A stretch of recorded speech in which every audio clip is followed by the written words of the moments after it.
course I did. I met some fascinating people. Now, you turned your height, as you said, into a great advantage. Nonetheless, early on, it was apparently the custom for actors to be obliged to remain on the set. Is that correct? That you were not given many breaks. You put in the book that you spent many hours waiting to be called on or whatever. Yes, films were made at a much more leisurely pace in those days. I mean, I can remember one particular cameraman who is dead now, so I can mention his name. He was a genius. In fact, he was the cameraman of The Third Man, I think, and some of the other Carol Reed films. Bob Krasker. I made films with him. I remember him taking well over an hour to light a close-up, because they had this battery of different kinds of lights and things, so things took much longer. There didn't seem to be this immense pressure, this terrific hurry all the time, with very young men, and in some cases very ignorant, walking on the set every 5 minutes and doing this and looking over at you and doing this, looking over at you. Probably weren't looking at me, but it was, wait a minute, you know, it's 11:30 or whatever. We've got to get off this set today. They've only done one shot.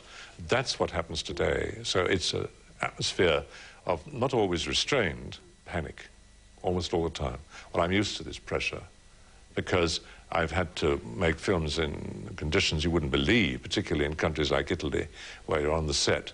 The doors are open, the planes are flying past, people are talking, smoking, moving, walking about, and you still have to deliver. And this happened in a sense when I went to live in America in 1976.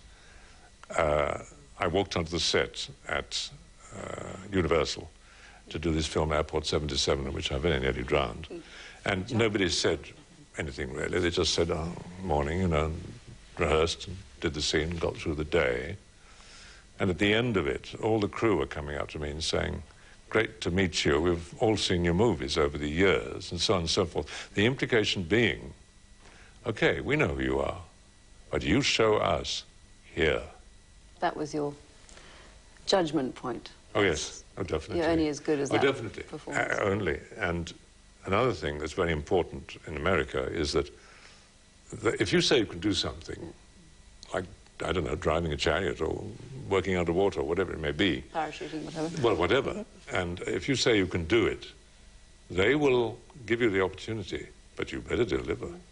You, though, had another passion in those early days, or another craft that you learned, because you've got to have a wonderful voice. You're passionate about opera, and you spent many hours whiling away the time learning about opera, didn't you? Oh, yes. I mean, the first opera I ever saw in my life was in 1944 in Naples, just after the fall of the city. And it was the famous Barbara of Seville, which is the first opera I would take anybody to anyway, because it's such fun and it's easy to associate with.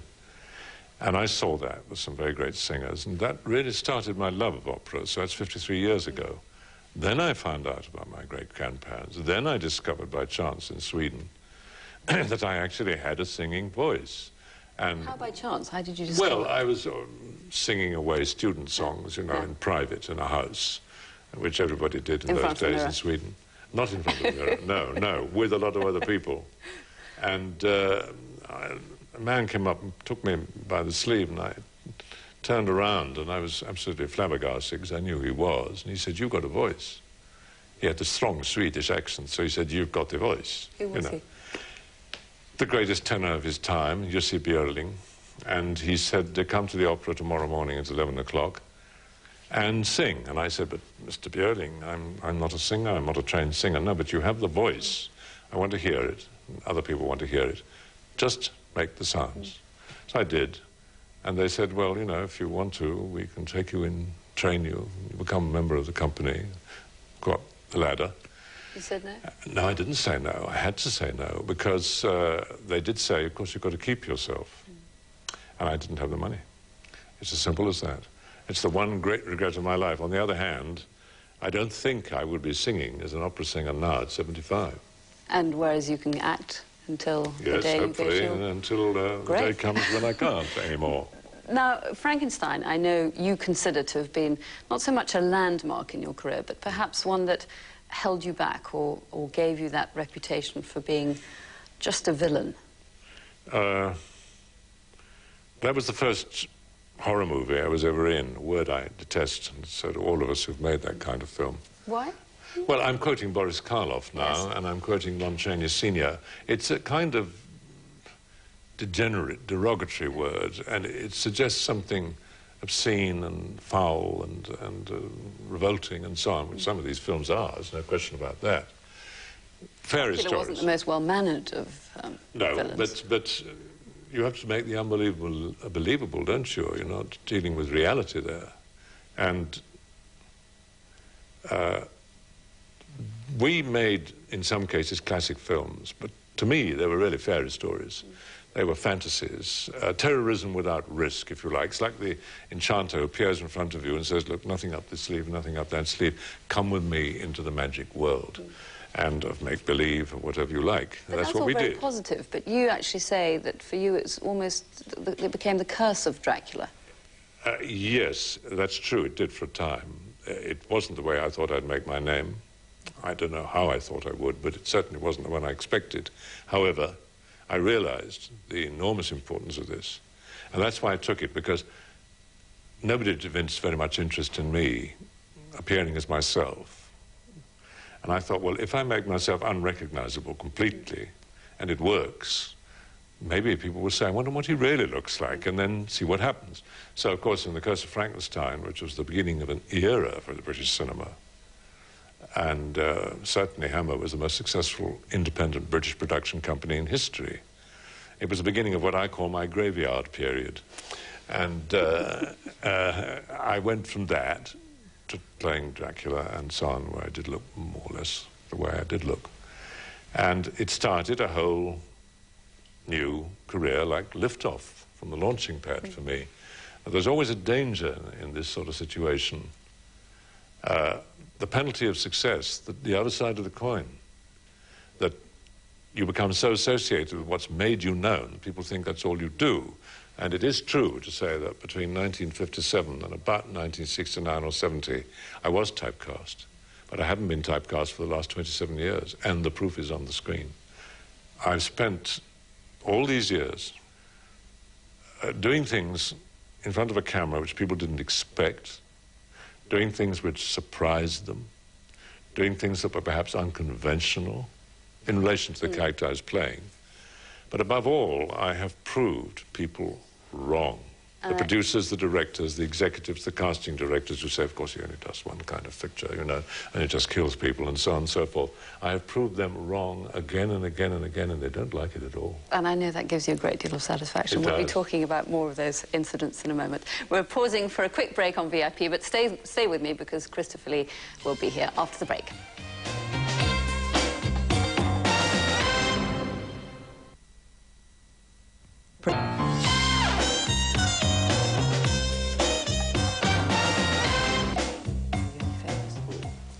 Welcome back to VIP. I'm here with actor Christopher Lee, whose memoirs, Tall, Dark and Gruesome, have just been published. Now, Christopher, one of the things, of course, that I have garnered from the book is that when it came to making the second Dracula film, you weren't altogether pleased with the script. In fact, you said you only hissed and spat in it. Pretty well, yes, because I read the script and I did say to someone, I forget who, I really cannot say these lines. I didn't visualize myself suddenly materializing in front of the camera and saying, I am the apocalypse. Not that anybody would even understand what it meant, I don't think, but one of the four horsemen, perhaps. But I said, no, I can't say these lines, I can't say these lines. But then, you see, I used to say this all the time to Hammer, and it's now a fact. I've said it many times, and it's the truth.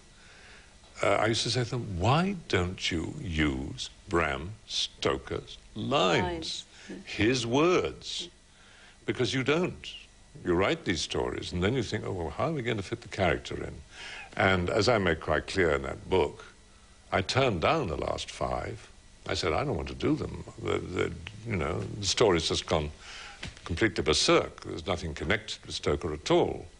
And they said, you've got to do it, you've got to do it. And I said, no, I don't have to do it, I don't have to do it. And this went on and on and on. Eventually, Jimmy Carreras, who was the head of Hammer, rang me up in a terrible state and said, I'm much too old to go through all this stress and tension and trauma and worry. And I said, I don't know what you're talking about, Jim, but I don't want to do this picture. You've got to, you've got to, you've got to. This happened 5 times.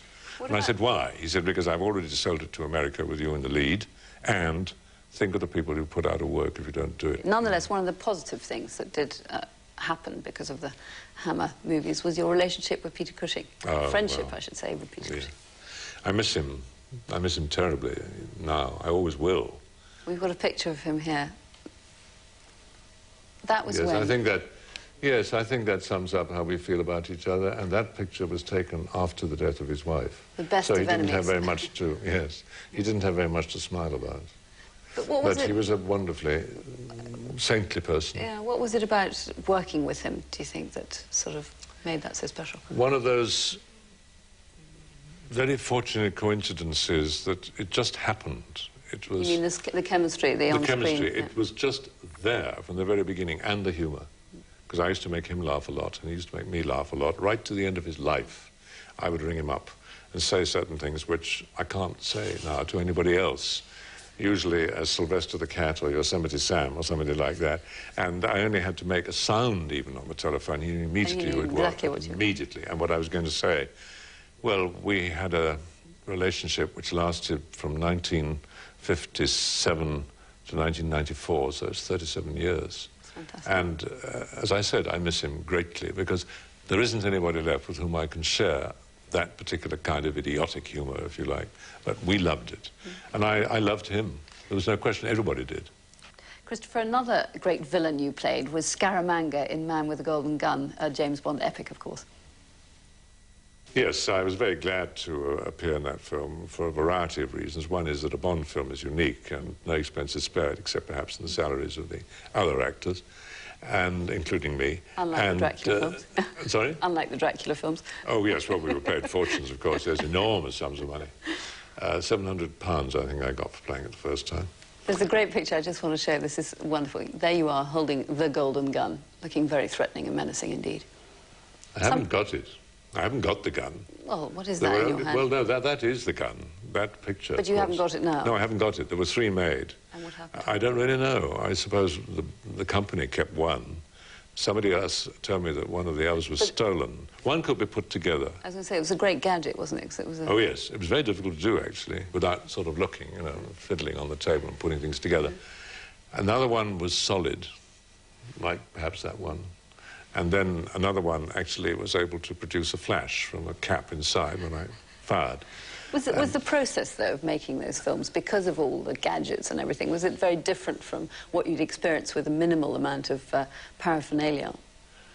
Yes, in the days of the Hammer films, which from my point of view lasted, I would say, basically approximately 15 years, although I did do one for them in 1975. Special effects were somewhat in their infancy, and I think the successes of those films depended on everybody, the entire crew and the entire cast, the technical expertise from behind the camera and around it, and the performances of the actors and actresses involved. The special effects were there, the makeups were there, but they didn't overpower the actors. They do today. But you flirted, nonetheless, with Hollywood, because obviously that's where most actors need to go to make their name. Well, I didn't have to go there to make my name, you see. You'd already done it. I'd already done it. I went there for one very good reason.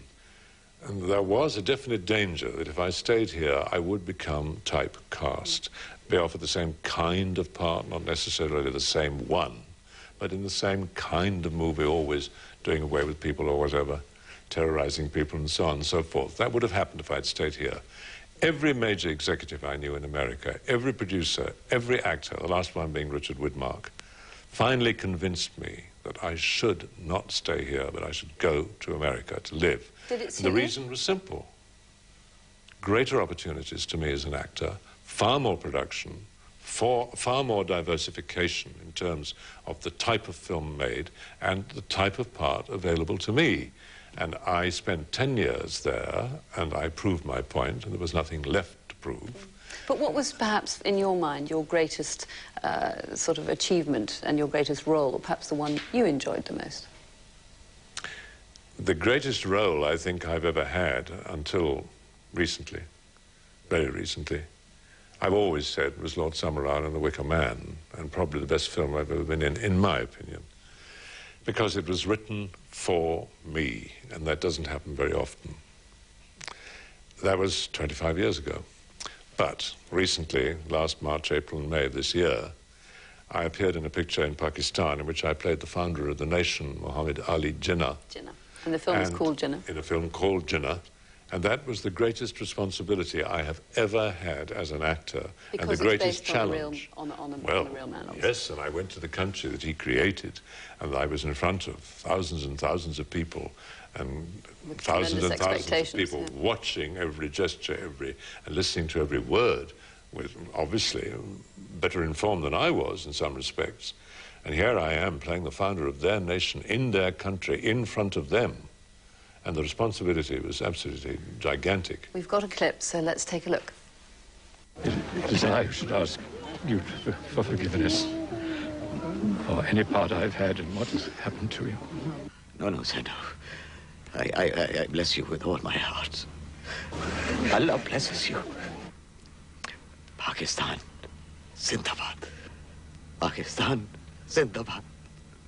Pakistan, Zindabad. Pakistan, Zindabad. Quaid-e-Azam, Zindabad. Pakistan, Zindabad. Quaid-e-Azam, Zindabad. Pakistan, Zindabad. Quaid-e-Azam, Zindabad. Very emotional scene. See you crying there. The most emotional scene I've ever played in 50 years as an actor, in all the films I've been in, all the work I've done, because that was not acted. He goes to visit this refugee column, which is based, of course, entirely on historical fact, the Muslims of India leaving India to go to Pakistan. He's already seen the mother of this little girl killed, but of course he doesn't know it's her mother. And he goes down to talk to the people, and he talks to the little girl and says, Pakistan was made for you, you will be happy there, or words to that effect, and there's a brave girl, and so on. But he still doesn't quite know that her mother has been killed, and the one he saw being killed. But then the father says, well, she lost her mother, and he suddenly realizes what has happened. The father you saw there, a very fine Pakistani actor, he was so moving. And the little girl, who of course is not a professional, naturally, and the people all around there were so involved that when he said, but it is not your fault, we were behind you, well, you saw what he said, and eventually ends up saying, Pakistan, Zindabad, long live Pakistan, and then Quaid-e-Azam, which is the leader of the nation, the father of the nation, Zindabad. And it got to me, it really got to me that when he was doing this, I was so overcome that was not acting. I was really crying, and every time we played that scene, I really did cry. And you felt the historical responsibility, presumably, as an actor, of carrying that moment onto the screen. Yeah. Tremendous. But then I spent my whole career living by challenge, and it's not a bad thing, you know. Well, I think in the book there are many great anecdotal stories, many challenges, and at the end you say, what do I do for an encore? What do you think you will do for an encore? I don't know, really. Just go on and still try to do things I haven't done before, if I can find them. Still try and convince people sometimes that I'm not maybe 6 weeks too old for a part. And one ambition fulfilled, I know, is that you've released your own CD of trance. Ah, yes. Well, that is true. I have sung Operatic. in movies. Yes, well, not entirely, but I have sung in films. And, in fact, I sang a song written for me by the Rocky Horror people. It was a brilliant song, all about drinks, called Name Your Poison. And I did The King and I, which is coming out very soon, and so on. And there's plenty more encores. Yes, because, you see, in this record, I did something which I don't think anybody's done in history, in musical history or recorded history. I was 74 years old. I'm not a trained singer. I can't read music. And I sang these 15 songs in 5 days in Los Angeles last year. And they go from Gilbert and Sullivan and Sweeney Todd, Sondheim, and 2 cowboys, Western songs, sung with a Western accent like that, you know, that kind of thing. And then it goes into French, opera, German, Italian, and Russian. It's quite a mixture. It's a curiosity, certainly, but at least I got the chance to show that I could do it. And, well, I guess it's never too late. You've shown that many times in your life. Thank you very much indeed for joining us today on VIP. Thank you. We've run out of time, sadly, on VIP, but my great thanks to my special guest tonight, Christopher Lee. Join me again next time for more chat with celebrities and newsmakers from around the world. Bye-bye.